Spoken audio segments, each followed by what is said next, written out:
নমস্কার সবাইকে, welcome to a new video.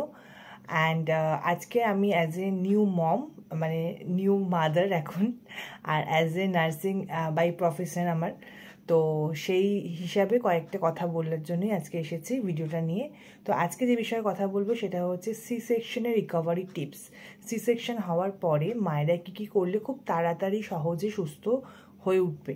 তো চলো আজকে বেশি কথা না বাড়িয়ে ভিডিওটা শুরু করা। সি সেকশন হওয়ার পরে আমরা যখন বাড়িতে আসবো, মানে সি সেকশনের প্রায় 4-5 দিন পরেই আমাদের হসপিটাল থেকে ছাড়া দেয়, তো ডিসচার্জ হয়ে যায়। তো তারপরে যখন বাড়িতে আসবো আমরা কী কী জিনিস মাথায় রাখবো বা কী কী জিনিস মেনটেন করলে আমাদের সি সেকশনের উন্ডটা খুব তাড়াতাড়ি ভালো হয়ে যাবে এবং আমরা খুব তাড়াতাড়ি রিকভার করবো। প্রথমেই হচ্ছে আমরা যেটা মাথায় রাখবো সেটা হচ্ছে ডায়েট। বলতে আমরা কি বুঝবো, মানে কি খাবো, সেটা হচ্ছে একদম ব্যালেন্সড ডায়েট। ব্যালেন্সড ডায়েট মানে যেখানে তোমার প্রোটিন, কার্বোহাইড্রেট, ফ্যাট এবং মানে মিনারেলস, মানে সমস্ত কিছুটাই থাকবে। একটা যখন খাবার খাবো, একটা প্লেট খাবো, তার মধ্যে না সব কিছুটাই থাকে। এবং কি দেখতে হবে যেগুলো স্পাইসি ফুড, সেই স্পাইসি ফুডগুলোকে আমরা অবশ্যই অ্যাভয়েড করব। বেশি করে পরিমাণে শাক সবজি খাবো, ফলমূল খাবো, আর প্রচুর পরিমাণে জল খাবো। আর হচ্ছে কি খাবো, যে সিজনাল যে ফ্রুটসগুলো আছে সেগুলো খাবো। আর আমাদের এই যে মানে সি সেকশনের যে উন্ডা আছে সেই উন্ডাকে ভালো করার জন্য হচ্ছে আমাদের ব্ল্যাক পেপার মানে গোলমরিচ কিন্তু খুবই উপযোগী। তো আমরা বিভিন্ন খাবারের সাথে গোলমরিচ প্রতিদিন একটু নিতে পারি। আর কি খেয়ে রাখতে পারি, প্রোটিনটা আমাদের রাখতেই হবে। মিল্ক প্রোডাক্ট রাখবো খাবারের মধ্যে। আর ইজিলি ডাইজেস্টেড যে ফ্যাটগুলো থাকে সেই ফ্যাট আমরা অবশ্যই রাখবো। আর কি করব, স্পাইসি ফুড আমরা কেন খাবো না? স্পাইসি ফুড খেলে কিন্তু আমাদের গ্যাস ফর্মেশন হবে। গ্যাস ফর্মেশন হলেই কিন্তু পেট ফুলে যাবে। পেট ফুললেই কিন্তু আমাদের কাটা জায়গাটার মধ্যে এফেক্ট পড়বে। আর তাছাড়া গ্যাস হলে কিন্তু আমরা যেহেতু সি সেকশনের পরে বাড়িতে আসবো, মানে আমার বেবি থাকবে তখন, তো সেই গ্যাসটা হলে কিন্তু ব্রেস্ট মিল্কের উপরে এফেক্ট পড়ে। তো বেবিরও কিন্তু গ্যাস হওয়ার সম্ভাবনা থাকে। তো সেই জন্য হচ্ছে আমরা একদম লেস স্পাইসি ফুড খাবো। আর সবসময় চেষ্টা করবো বাড়ির তৈরি রান্নাবান্না খাওয়ার। বাইরের কোনো রকম ফাস্ট ফুড, জাঙ্ক ফুড এগুলো কিন্তু অবশ্যই অ্যাভয়েড করব। আর হচ্ছে ভাইটামিন সি জাতীয় খাবার কিন্তু খাবে। ভাইটামিন সি জাতীয় খাবার কিন্তু আমাদের উন্ডের হিলিংয়ে খুব সাহায্য করে। পার্সোনালি আমি সি সেকশনের পরে কিন্তু ভিটামিন সি জাতীয় খাবারগুলো খাওয়াটা অ্যাভয়েড করেছিলাম। সেটা আমার পার্সোনাল চয়েস, বাট এটা কিন্তু কোনো সায়েন্টিফিক ব্যাখ্যা নেই যে ভাইটামিন সি জাতীয় খাবার কিন্তু সি সেকশনের পরে খাওয়া যায় না। অনেকেই এই মিথটা রয়েছে, তো সেজন্যই বলছি ভাইটামিন সি জাতীয় খাবার দাবার কিন্তু খাওয়া যেতে পারে। যে পয়েন্টটাতে আসবো সেটা হচ্ছে সি সেকশনের যে উন্ডা থাকে, যে কাটা জায়গাটা থাকে, সেটা আমরা কিভাবে যত্ন করব।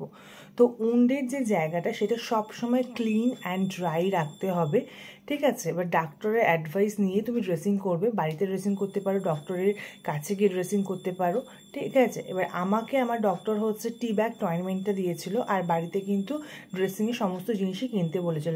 যেমন হচ্ছে বিটাডিন সলিউশন বলো, ইথার বলো, কটন বলো, এগুলো সবই আমার বাড়িতে ছিল। তো যেহেতু আমি বাই প্রফেশন নার্স, তো সেই জন্য আমি নিজের ড্রেসিংটা কিন্তু নিজে 2-3 বার বাড়িতে করেছিলাম, আর ডক্টর কিন্তু আমাকে 2 বার করে দিয়েছিল। কিন্তু পার্সোনালি আমি তোমাদের যেটা বলবো, সেই জায়গাটা হচ্ছে, কাটার জায়গাটা হচ্ছে একদম ড্রাই রাখবে। প্রায় 10 দিনের মতো স্নান আমি করিনি। তো 10 দিনের মতো স্নান করার, মানে স্নান যদি তোমরা তার আগে না করারই চেষ্টা করবে। যদি 10 দিন পরেও স্নান করো তাহলে একটু উনটাকে বাঁচিয়ে, যদি কাঁচা থাকে তোমাদের, তাহলে উনটাকে বাঁচিয়ে হচ্ছে স্নান করো, মানে ওই জায়গাটা ঢাকা দিয়ে তারপরে স্নান করো। আর স্নান করার পরে মানে স্নান করার সময় কিন্তু আমি অ্যান্টিসেপটিক সোপ, মানে ডেটল সোপটা কিন্তু ইউজ করেছিলাম। আর যখনই ওই জায়গাটা মুছবে, মানে স্নানের পরে মুছবে বা যখনই উন্ডের জায়গাটা মুছবে, তখন ঘষে মুছবে না, প্যাড ড্রাই যেটাকে বলে, মানে ড্যাপ করে করে করে করে মুছবে। আর সবসময় চেষ্টা করবে যতদিন উনটা থাকবে সেই উনটাকে কিন্তু ক্লিন রাখার জন্য। মানে প্রয়োজন পড়লে মাঝে মাঝে তুলো দিয়ে, ইথার দিয়ে ওই জায়গাটা ক্লিন রাখবে, বা যে কোনো কিছু দিয়ে, একটা শুকনো কাপড় দিয়ে হলেও কোনোভাবে যেন ওই জায়গাটা ওয়েট, মানে ভিজে না থাকে।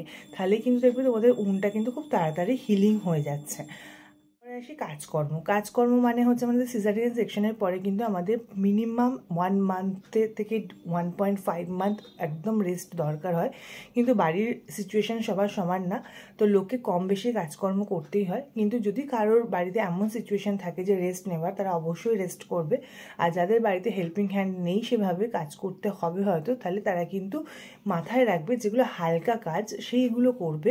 কোনো ভারী জিনিসপত্র টেনে তোলা বা অনেকক্ষণ দাঁড়িয়ে দাঁড়িয়ে কোনো কাজ করা বা অনেকক্ষণ বসে কোনো কাজ করা বা পেটে প্রেশার পড়ছে এরকম কোনো কাজ করা যেন করবে না।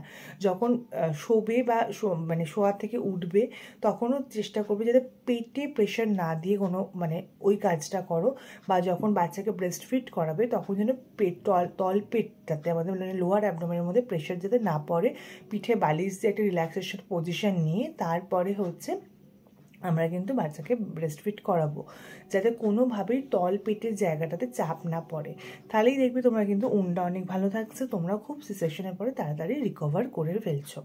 বলি স্লিপিং টাইম যেহেতু আমরা সিসেকশনের পরে নিউ মম হয়ে যাচ্ছে সবাই, তো সেজন্য একটা ঘুমানোর একটা সাইকেলটা চেঞ্জ হয়ে যায়। বেবিটা অনেক সময় রাত্রিবেলা জেগে থাকে, তো সেই জন্য কিন্তু আমরা ঘুমাতে পারি না, কিন্তু আমরা সবসময় চেষ্টা করবো যতটা পারবো রেস্ট নেব। বেবি যখন ঘুমোচ্ছে তখনই ঘুমাবো, নট অনলি যে আমাকে রাত্রিবেলায় টানা ঘুমাতে হবে এরকম কোনো ব্যাপার না। যেহেতু সিসেকশনের পরে আমরা প্রায় সবাই রেস্টেই থাকি, তো বেবি যখন ঘুমোচ্ছে সেই তাড়াতাড়ি ঘুমিয়ে নেবার চেষ্টা করতে হবে। মিনিমাম 6 থেকে 7 ঘন্টা কিন্তু ঘুম একটা দরকার হয়ে থাকে, যেহেতু সি সেকশনের একটা মেজর অপারেশন, তো এটা কিন্তু একদমই নেগলিজেন্সি দিলে চলবে না।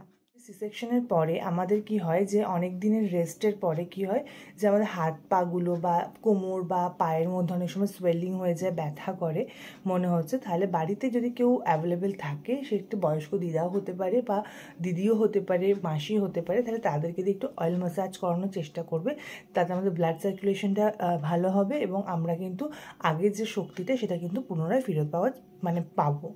লাস্ট বলবো, সবার শেষে যেটা বলবো, মেডিকেশন। আমাদের সি সেকশন হওয়ার পর আমরা যখন বাড়িতে আসি, যেহেতু একটা বড় উন্ড থাকে, উন্ডটাকে নিয়ে বাড়িতে আসছি, তো সেক্ষেত্রে কিন্তু আমরা ওই ঘাটাকে শোকানোর জন্য অনেক ডক্টর আমাদেরকে অ্যান্টিবায়োটিক প্রেসক্রাইব করে।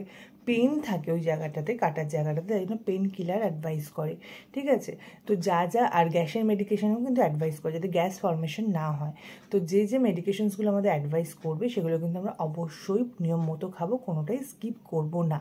আর সি সেকশনের পরে ডক্টর ভিজিট যখন বলবে তখন ইন্টারভ্যালে গিয়ে কিন্তু করব। এরকম না যে আমার মনে হচ্ছে উনটা শুকিয়ে গেছে আমি আর ডক্টরের কাছে যাব না, সেটা কিন্তু একদমই না। আমরা বাইরে থেকে যেটা দেখতে পারি যে উনটা হয়তো শুকিয়ে গেছে, সেটা কিন্তু সামনে থেকে মানে ডক্টর গেলে যেটা বলবে সেটাই আমরা কথাটা শুনবো। কারণ আমাদের সি সেকশনে প্রায় 7টা লেয়ার পেটের কাটা হয়, তো প্রথমের লেয়ারটাও দেখে মনে হবে উপর থেকে শুকিয়ে গেছে, ভিতরেগুলো কিন্তু নাও হতে পারে প্রপারভাবে হিলিং।